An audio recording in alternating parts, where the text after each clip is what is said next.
she was delivering such messages that it was undeniable that there is something beyond the physical. Welcome to the Orykl Podcast, where spirituality, inspiration, and education come together. We have 3 playlists. In Spiritual Stories, we explore profound moments in personal spiritual journeys. In Spiritual Entrepreneurship, we share insights to help spiritual practitioners and their businesses thrive. And in Spiritual Leadership, I offer my perspective on leading with authenticity and heart. Hello, everybody. Welcome to the Orykl Podcast. Today, I'm very happy to be speaking with Lena Jung, who is one of our vetted practitioners. She's become a bit of a friend of mine.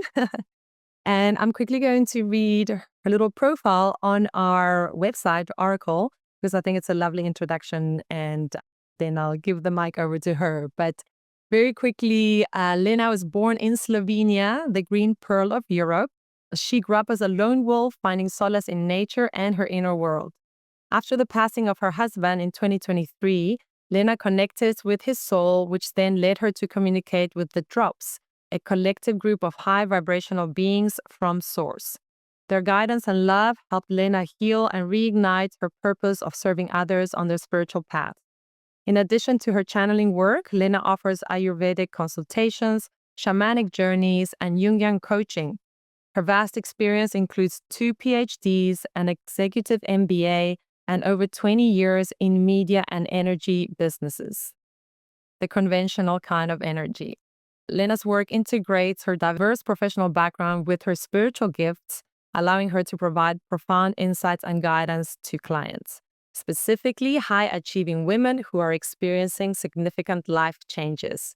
So, Lena, it is so wonderful to have you. Welcome. Yeah, thank you, Huenu. I'm honored to be here and also honored to be a part of the platform, actually. So thanks for having me.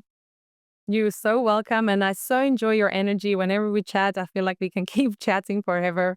So today, I'd love to share your story with people listening, how you got to where you are today and your whole spiritual journey. But maybe you can start off by telling us a little bit more about who you are today and what you do.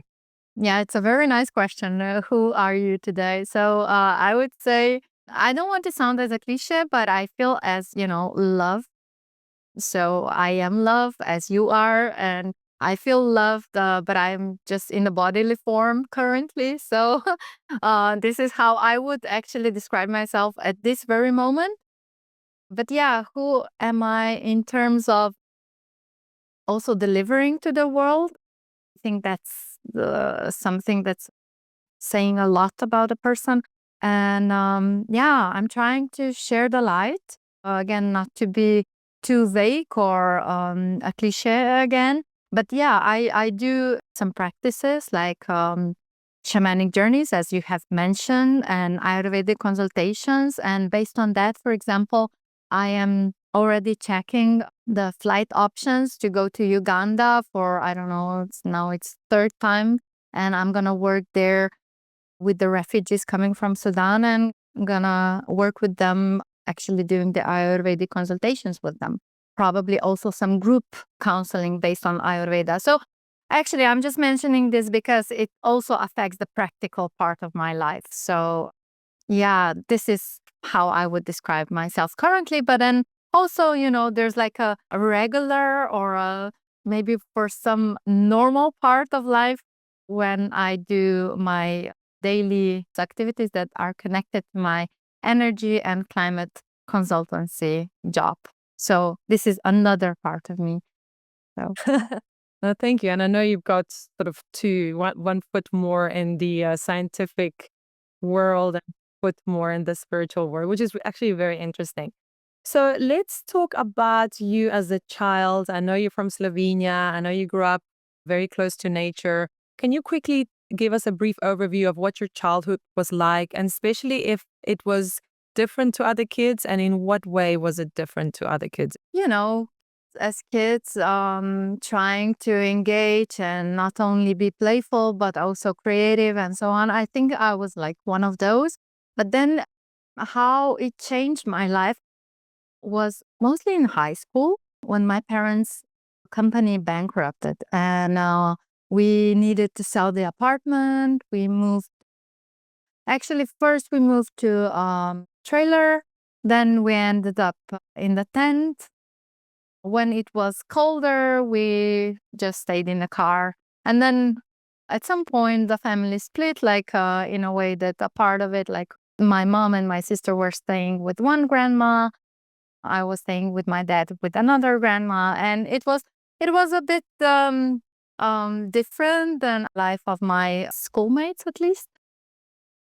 But now I should say I'm grateful for the experiences, all the experiences I got, because they've shaped me, right? I've shaped through those. So, from the wider perspective, from the longer time period, everything is okay. Yeah. Even though at those periods it was really painful and it was harsh. I do remember everything. I do remember the cold. I do remember when I needed to have my knees bent because we were in the car and, my legs were too long. So, yeah, it's all these things you do remember. But now when everything is in a bigger picture, it makes sense. But that's just a part of it, Then this also affected my decisions further on when I was deciding, what to do next. Like I wanted to study. Also in high school, I was away for a month because I needed to work. I simply needed to earn money because I didn't have anything, And I didn't visit the school, and my schoolmates were there. And I do remember when I came from my own student work, or I don't know how to call it, but I was working at the factory, and I needed to get up every day, every morning at 4 something. I hitchhiked to get to the factory. I worked there. It was super cold because I actually worked in the area where, it was like just freezers. And, I had a chance that I go back to school just to write the test and then go back to work.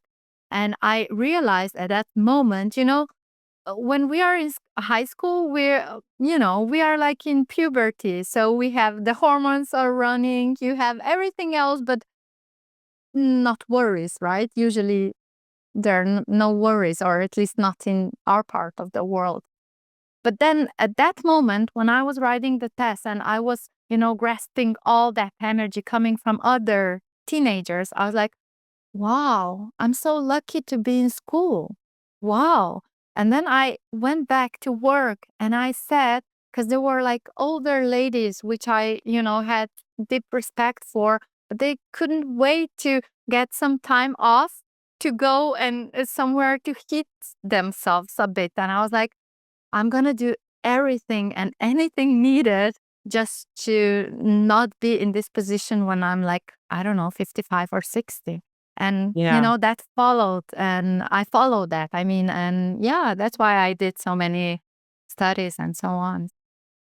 Whatever happens in our story shapes us. And it's about realizing that and being grateful for all the hard times that we have, no matter how hard. Mm.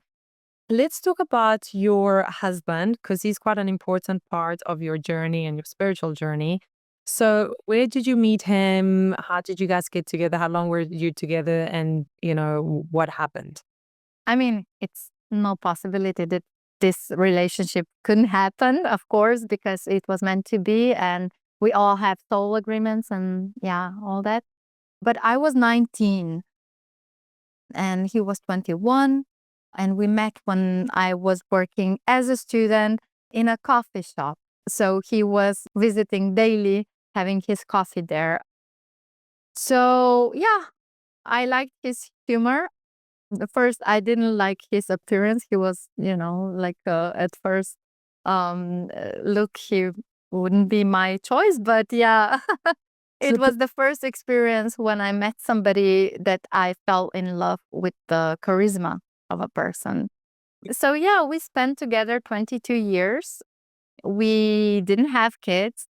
We didn't even try. Like we felt it was all good, just the two of us. We adopted doggies, like altogether we had 4 doggies. Not at the same time, but yeah.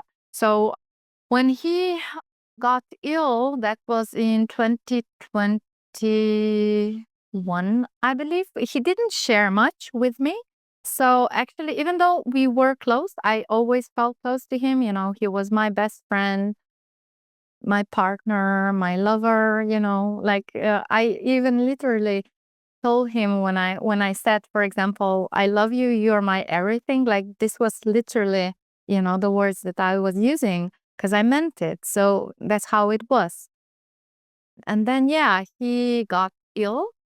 And, the illness, it's not even, I would say, I'm not putting the stress on illness itself because it's the exit point that matters.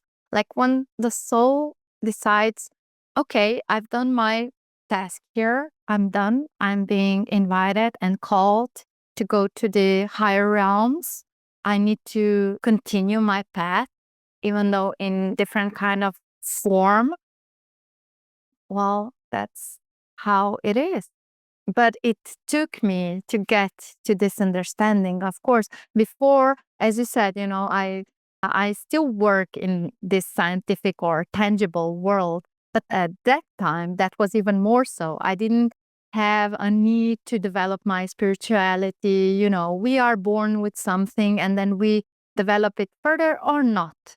So Yeah. for me, that started to really open up in a very intensive pace, an active pace, when he ended up in coma. So he was in a coma for exactly 30 days. And he was in a coma even when he had birthday, and he passed then 2 days after. So it was really interesting period that he has chosen, or his soul has chosen. And also when he was in the coma, he had this so-called Tesla metamorphosis therapies. So his soul was communicating through the therapist who did this Tesla therapies on him. And then at the same time, I realized when I was just walking my dogs that I'm communicating with him directly. So it was like, I was also speaking out loud, but then also at some points I was just thinking something in my head. And then it happened that, his feedback or his response would just be dropped in my head at the same time or even before finishing a thought. So I was like, Yeah. that was normal. And also I was walking, I was physically active. So it was not that I'm somewhere else or meditating or dreaming, even though he came to my dreams as well, very vividly and very tangibly. So yeah, all this started to happen when he was in that period of his earthly life still. And then when he passed, actually the same night in the morning, I got the call from the doctor sharing with me that he's gone in physical. But the same night he came in, like that was super vividly, it was so tangible. He was like with me. And I felt that we were negotiating, but my negotiation was come out of coma, and I'm just negotiating you now for how long you will come back, because I really wanted him to come back. And the end result was 19. And I was like, okay, he will come back for 19 more years. Okay, it's not super long, but okay, I'm happy with this negotiation. Um, and then, yeah, the call was coming in, I don't know, like a few hours later from the doctors. And I realized instantly, in 19 years, we will meet again, meaning I'm going to be gone in 19 years.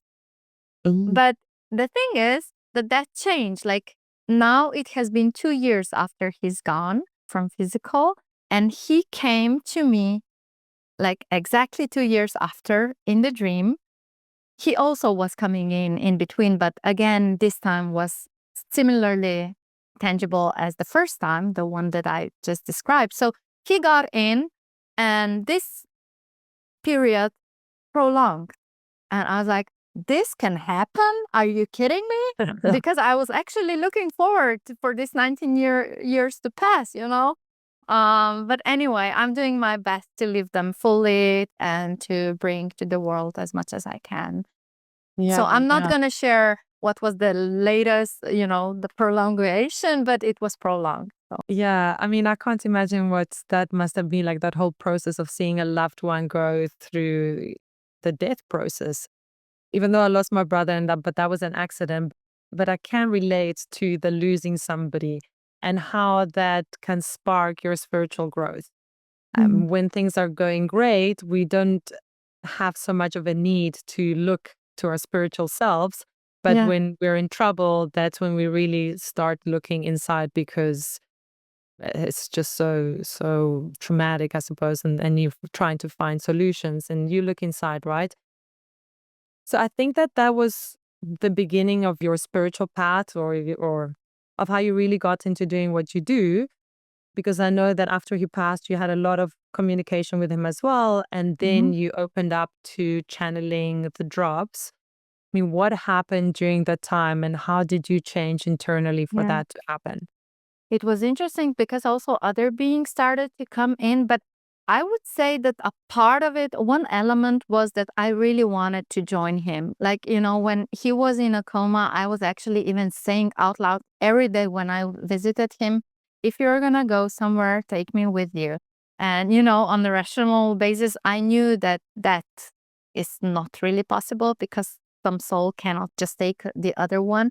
But I did say that out loud, meaning that I felt that I could be ready. And I think that all the beings that, possibly could stepped in because I still have my, job to do here. So I was meant to stay. So yeah, also other beings came in like Mary Magdalene, Ra, even Zeus, Jesus. So How did you know these were these beings? yeah, Because you weren't so familiar with channeling at the no, time. So no. what was happening, and were you questioning whether it was your mind or what's happening? Were you like realizing, oh, I'm an intuitive? Like, were you confused or were you clear? You know? Yeah, it's an interesting question because when this started to happen, after having this communication with him directly and also through Tesla, he was delivering such messages that it was undeniable that there is something beyond the physical. So I didn't have any doubt Oh, wow. about what's coming, and all the things that also started to come in for me, I could see the faces. And when I was dreaming, I was meditating, I was running, and things started to happen for me. And the messages, they were not harmful. They or the visions or, some insights, they were beautiful. So why would I just, somehow put a negative connotation to that? But what I did was, for example, when I got like Zeus, when he got in, he gave me an apple. I was like, okay, I'm not familiar with Zeus. I just know that he's a very super powerful god coming from the Greek area. And I Googled him and I Mhm. then Googled the apple. What does that mean? So I got some meanings behind some things that I couldn't possibly know before. And yeah, I was not a religious person. I actually rejected my dad when he was forcing me to go to church when I was 9. So I said, no, these are stories that don't resonate with me. So I actually refused the institution as it is, or it was anyway. But I didn't say no to the beings because they are sacred to me. And that was undeniable. And for example, I also had several out of body experiences after my husband passed. And simply, again, I think it's because of my wish to live this earthly realm. And when I had those, for example, I think that the last one it was so strong. And I was like, it was like penetrating, the roof of my house. It was like I literally felt how my head is going through the roof. And I think I was quite far with leaving the spirit, at least leaving my body, that Mary Magdalene came in and I just heard so loud and so strong voice just calling my name. But it was just like, Lena, like, okay, get serious in a way. And at that point, my spirit, my soul started to be just like influxed, like pulled back into the body. Like it was super quick. Yes. It was so, so, so quick. And I do remember just waking up from that and like, oh, wow. And that was strong. So how can I deny that? Like it was Yeah. so strong, And but then yeah, it's a very good point on, um that you really make sure that you are sane. What I did was I started to, of course, to get the information about it. I started to follow the channelers and to see, okay, because then I realized they are getting the same messages. I was getting the same messages as them. And also I realized that already Carl Jung, the very known Swiss psychiatrist and analytic, he was actually communicating with the higher consciousness and his soul. And then I also applied for the program on psychotherapeutical propedeutics so that I was actually forced to dig into the books as well. So I made sure I'm sane and everything that's happening to me, it's a normal part of the whole process and my being here. So Yeah. it's all good. Yeah, and it's really cool when somebody with a more scientific business, non-spiritual background gets into this, because part of us is always trying to analyze it. I mean, I consider myself one of those people. I didn't grow up too spiritual. We didn't really go to church, so we weren't religious, I would say. In fact, we were pretty analytical, Mhm. things black and white, Mm. logic, science, all those things. But then when you're forced into the spiritual path, there's actually so many connections that you can make between science and spirituality. And in fact, we figure out that, hey, we could be friends here. We're actually saying the same thing. And I think that is where the world is heading a little bit, Yeah, it into is. that marriage of science and spirituality, which is so cool. Leaving aside religion in general, they're just leaving the institution, but some of the principles and the whole spiritual side of things. So I love when somebody who's had that kind of background gets into this. And in your case, it was just undeniable. You couldn't, the questioning yourself becomes harder and harder as you have more and more sort of extreme experiences where you feel it, right? Mhm. And it's still hard to explain, I think, to people, because everybody wants proof, right? Oh, well, but you could have been dreaming. Oh, well, but it's been proven that the brain, I don't know, when you sleep, actually.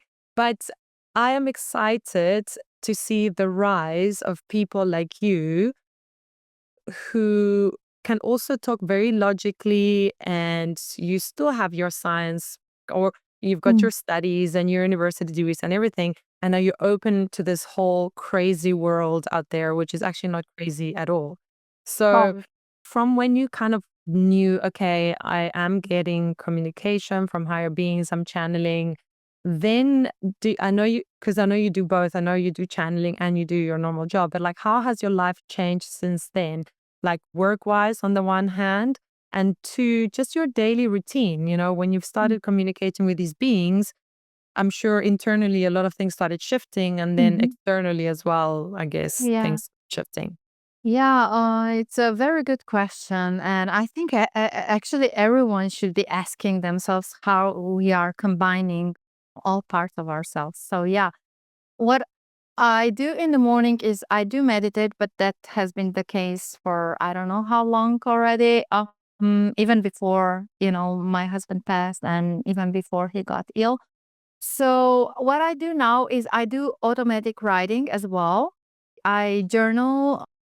I have the journal where I show the gratitude, and that I started to write when he was in coma. So it was approximately that a period that things started to open very much for me, were very widely for me. And then how it affected, yeah, it's really directly. I follow my heart in all decisions that I make. Also with my project, if something doesn't resonate with me, and I go and check in with my intuition, with my heart, and I say no to things that I probably some years ago, for the sake of earning money, I would behave differently. now I just know it's something bigger that's coming as I'm saying no to this thing. Or, it's okay. I'm going to have more time to be out there to enjoy sun or whatsoever. So, yeah, definitely it affects me in all possible aspects. And also with my dogs, I'm even more patient with them. So yeah, it affects me. And I can be a stronger pillar also for other people, having this understanding coming from the higher realms. I love that. I really resonate with that as well. And I'm quite excited to see businesses work this way more because we are very much starting on an individual level and it's starting. But for Oracle, I'm actually quite excited to see how all of us working from this space can have an effect on Yeah. the bigger pictures. Because I don't Yeah. think many companies, anyway, have done it that way. But I think that's just a really beautiful way that it's changed you, right? So living more from the heart. And I'm sure you'll continue to do that more and more, as months pass by. Yeah. So just maybe one last question before we wrap it up. I'd love to know what you would love people to know about themselves. And why do you think that would be important for them to know? Well, I was just thinking as you were speaking, why is also this the case with me that I say no to some projects or activities and yes to the others? It's because I'm not afraid. I don't have fear. Like I literally don't have any fear because I let it go when my love passed. That was my greatest fear, to lose him. Like we were together for more than half of my life and his. So, what can be more frightening? And after that, I realized we should all just be working on letting it go, to be more in sync with our heart, because there is the truth, our own truth. And when we are, behaving accordingly, we are living our truth and we are actually living truth, literally. So I think this should be the main message, at least for people. I know it's hard in practical terms, but it's not impossible. I promise you, it's not impossible. I've seen so many cases. It's not impossible at all. I love it. I love it. And I completely agree with you. So, Lena, it is just so wonderful to have you in the team. As I said, we go back not so long ago, but we met and we've had like a bunch of interactions. And Mhm. I personally feel like I really resonate with you. I love your energy. I love that you're in Oracle. And I'm excited to share, through you to more people in the world because you're doing some amazing work. So thank you. Yeah, thank you too. Really, I have nothing to add because I share what you just said. So thank you very much. Bye. Thanks so much.